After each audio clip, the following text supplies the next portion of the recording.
हल्का एन 133 जिला कसूर जमात इस्लामी के नामजद उम्मीदवार MNA मलिक नईम हैदर एडवोकेट ने हालिया होने वाले इलेक्शन 2024 के हवाले से न सिर्फ अपनी आवाम को अपने मंशूर के बारे आगाह किया बल्कि अपने सियासी मुखालिफिन को आड़े हाथों लिया। रिपोर्ट कर रहे हैं हमारे नुमाइंदे आबिद जट। जी आबिद।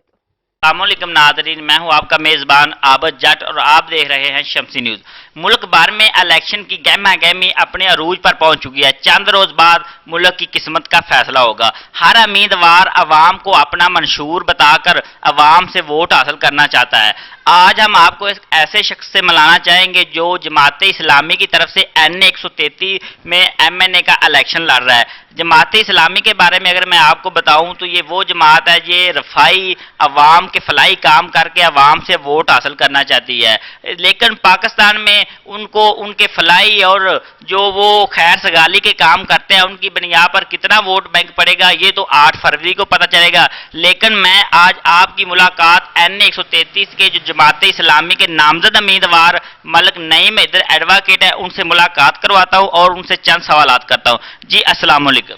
जी वालेकुम सलाम। आप जी सर, मेरा पहला सवाल आपसे यह है कि आप जमात इस्लामी की बजाय किसी और जमात से भी इलेक्शन लड़ सकते थे, क्योंकि जमात इस्लामी जो फलाई काम करती है अगर माजी में देखा जाए तो उनके पास कोई मतवातर सीटें नहीं होती। आप इसके बारे में क्या कहेंगे?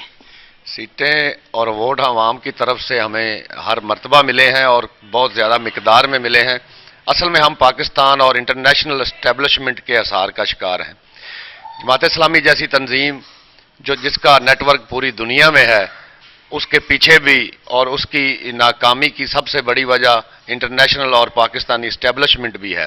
और इंशाल्लाह इस दफ़ा 8 फरवरी को जमात इस्लामी मुल्क में एक जो है ना वो और तरह का जो है ना वो अक्सरियत दिखाएगी और नज़र आएगी अवाम को कि हर असम्बली में, ख्वाह वो सिंध असम्बली हो या KPK असम्बली, बलूचिस्तान हो और या पंजाब या वफाक, इंशाल्लाह ताला हर जगह हमारी नुमाइंदगी बहुत ज़्यादा तादाद में मौजूद होगी। आप समझते हैं कि जो आपने अवाम को अपना मंशूर बयान किया उस मंशूर के तहत अवाम आपको 8 फरवरी को एक अच्छा रिजल्ट देगी? जी बिल्कुल। हमारा खिदमत का इदारा अल खिदमत फाउंडेशन मुसलसल पिछले कई दहाइयों से पाकिस्तानी अवाम की खिदमत कर रहा है और बगैर किसी इक़्तिदार के और तसलसल के साथ कर रहा है। पाकिस्तान में जहाँ भी कोई आफत आती है, चाहे वो ज़लज़ले की सूरत में हो या सैलाब की सूरत में, कोरोना वायरस हो या आम हालात में लोगों के जो हैं वो छोटे मोटे मसाइल हों, हेल्थ का मसला, एजुकेशन का मसला, तो सबसे पहले आपको अल खिदमत फाउंडेशन के वॉलंटियर नज़र आएंगे। दूसरी रही बात इसको सियासत से कनेक्ट, तो आवाम देखेगी इंशाल्लाह इस इलेक्शन में कि कौन खिदमत करता है और कौन इस मुल्क के खजानों को लूटता है। जमात इस्लामी के उम्मीदवार हर जगह मौजूद हैं, हर हलके में मौजूद हैं। NA 133 में इस दफ़ा आवाम की फर्स्ट प्रायोरिटी तराजू का निशान है, सिराजुल हक है। आपसे ये सवाल है कि आपने जमात इस्लामी को क्यों ही इलेक्शन लड़ने के लिए मुतहब किया? आप किसी और जमात से इलेक्शन लड़ सकते थे या आपने आज़ाद इलेक्शन क्यों ना लड़ा? इसके पीछे क्या राज है? जमात इस्लामी ही पाकिस्तान में मजहबी जमातों में एक ऐसी तंजीम है जो अकामत दीन की जद्दोजहद कर रही है। और हमारा मेरी कोई ज़रूरी नहीं है कि मैं किसी और, मैं जमात इस्लामी के इस नज़रिए के साथ हूँ कि पाकिस्तान कलमे की बुनियाद पर बना था और यहाँ पर कलमे का गलबा होना चाहिए।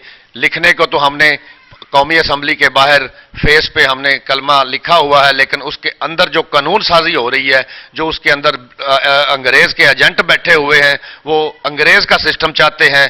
जमात इस्लामी पाकिस्तान में वाहिद ऐसी तंजीम है जो उस ऐवान के अंदर भी और मुल्क के दूसरे सारे मामलात में भी कलमे का निज़ाम चाहती है। मैं इसलिए मेरी फर्स्ट और मेरी आखिरी प्रायोरिटी जमात इस्लामी है। अगर आप इक़्तिदार में आते हैं तो क्या आप इंतकामी सियासत को फ़रोग़ देंगे या आप तरक्याती काम और जो जिन्होंने आपको वोट दिया या आपके अंगेस्ट गए उनके साथ आपका रवैया कैसा होगा? जमात इस्लामी का जो मेन जो है वो एजेंडा यही है कि पाकिस्तान में भाईचारे की फ़िज़ा हो, लोग मिलजुल कर रहें, दुश्मनियों का खात्मा हो, अवाम के हकूक़ का जो है वो बेहतर तरीके से उसको जो है ना क्या असम्बली फ्लोर पर और ऐवानों में जो है ना वो लेके जाया जाए। इंसाफ का निज़ाम इतना मजबूत हो कि कोई जज, कोई अदालत का कोई ओहदेदार किसी वडेरे या किसी एस्टेब्लिशमेंट के जो है ना वो कहने पर कोई फैसला ना दे सके।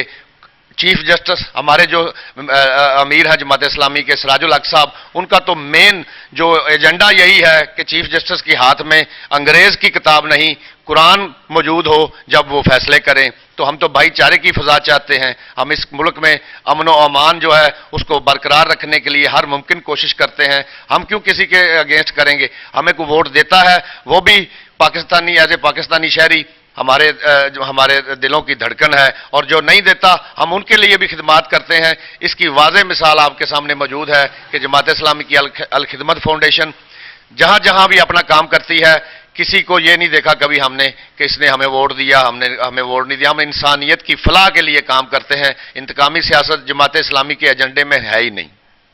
शम्सी न्यूज़ की नेक ख्वाहिशात आपके साथ है। इस बात से बात करके इजाज़त चाहूँगा कि अल्लाह ताला 8 फरवरी को पाकिस्तान के हक़ में को बेहतर फैसला हो और जो भी हुक्मरान इक़्तिदार में आए वो पाकिस्तान के लिए कुछ अच्छा करे। कैमरामैन गुलजार अहमद के साथ आबद जट, शम्सी न्यूज़, कंगनपुर।